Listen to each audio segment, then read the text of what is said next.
And welcome once again to Flashpoints. I'm Bob Orr. Joining me, as he always does, is Juan Zarate. He's our national security analyst. Juan, good to see you as always. Bob, great seeing you. So this is a pretty big deal. The President and Attorney General Holder announced that the U.S. would host friendly nations in this summit in February about countering violent extremism. What is this about? This is the administration's attempt to get a coalition together to talk about the undercurrent of the ideology that is animating terrorist groups around the world, animating attacks like the one we saw in Paris. And frankly, this is a problem that predates Paris. The administration was already planning for the summit and really accelerated the announcement after the Paris attacks. Because the reality is, Bob, you look around the globe to the metastasized terrorist threats and movements that we've talked about in the various safe havens and the rise of the Islamic State. The challenge, the long-term challenge here is how do you deal with this undercurrent ideology and narrative that really is the animating principle for the global jihadi movement. Regardless of the banner, regardless of the label, regardless of the geography or nationality of the terrorist, there is this ideology that's animating this global movement. And so the White House wants to try to address that, to try to galvanize attention, and in some ways highlight the things that they've done and to try to catalyze some new activities and funding moving forward. In this years-long battle now against terrorists, the counterterrorism campaign, we've been heavy with the military piece and the police piece and bolstering defenses. The theater that we haven't given as much attention to is this whole thing about countering ideas, countering the narrative, and that's what this is going to try to help jumpstart? Well, it's going to bring attention to it. Now, let me argue with you just a little bit, because I think we've given this actually a lot of attention in the government, both in the Bush administration and in the Obama administration. President Bush used to call it the battle of arms and the battle of ideas. But we don't seem to be winning. We don't seem to be winning, and the challenge here, Bob, is we don't know how to fight this ideological battle. A lot of people say, look, we knew how to fight the ideological battle in the Cold War, capitalism versus communism, free societies versus closed societies, and we won that.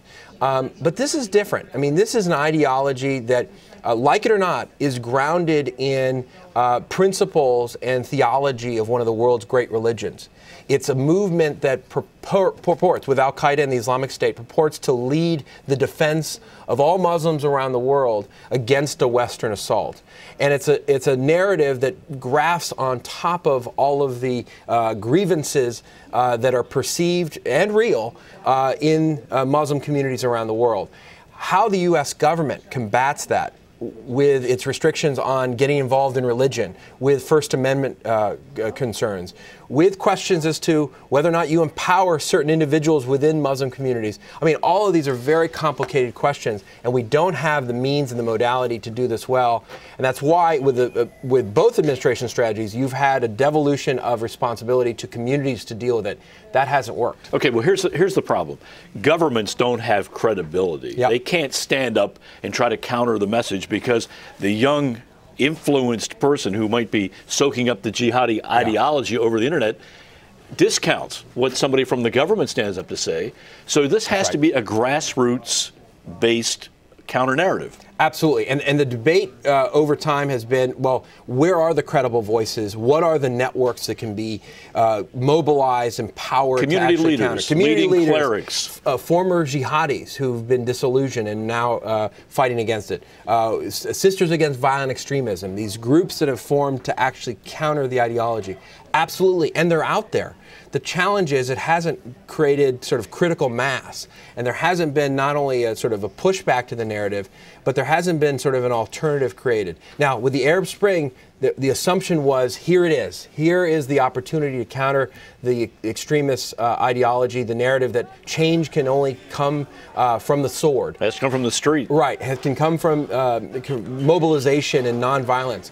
Well, that's failing. And in places like Libya, you have these groups in ascendancy. And so there's a real challenge to what comes in place of the ideology, in addition to trying to counter the narrative. And so this is a huge challenge. And to have this summit is important to highlight these issues. But you're still left with some very serious questions about how do you do this? And if it's not going to be governments, to your point, who mobilizes and who's going to be credible and who has the courage to stand up against these extremists. It's a very tough problem. I don't think people realize exactly how hard that is. It is, and I think it's going to be generational, and I think we're still trying to figure this out. And this isn't an issue of Bush administration, Obama administration. It's just a difficult issue in the war on terror. Juan, thanks as always. Thank you, Bob. And thanks to you for watching Flashpoints. I'm Bob Orr. We'll see you next time.